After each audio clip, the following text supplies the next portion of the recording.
Assalamualaikum dan salam sejahtera. Saya Kisha. Dan saya Zul, wartawan TVSB. Kami kini berada di sekolah bagi menyaksikan suasana pengambilan keputusan SPM bagi batch 08. Hari ini merupakan detik yang sangat dinanti-nantikan oleh setiap pelajar selepas berhempas pulas dalam peperiksaan yang lalu.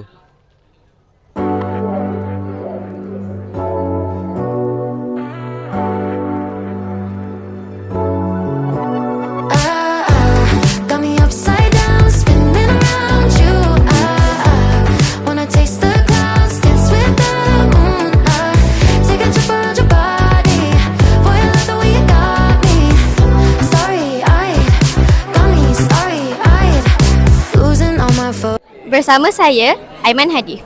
Adakah keputusan ini yang seperti anda jangkakan? Tak seperti yang saya jangkakan sebenarnya, tetapi Alhamdulillah walaupun saya mendapat straight B dengan 2A je, saya puas hatilah.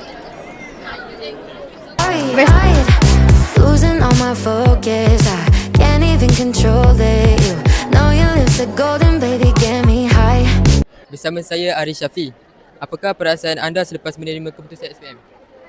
Perasaan saya selepas terima, bersyukurlah dengan apa yang saya usahakan. Saya dapat 2A, tapi bersyukurlah dengan apa yang saya dah dapat atas usaha kerja keras. Walaupun tak banyak, tapi Alhamdulillah kena terimalah apa yang ada. Touching me like lightning, keeping it exciting. You know exactly what to do to blow my mind. You're from another planet. I've never felt like this. I don't know how I ever survived without it. I'm starry-eyed.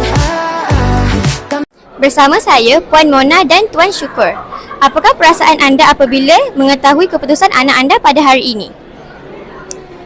First of all, syukur Alhamdulillah keputusannya elok dan kawan-kawan semua pun keputusan sekolah pun overall sangat bagus. Alhamdulillah. Me upside down, spinning around you. Wanna taste the clouds, dance with the moon. Take a trip around your body. Boy, I love the way you got me. Secara keseluruhannya, majlis ini telah berjalan dengan lancar.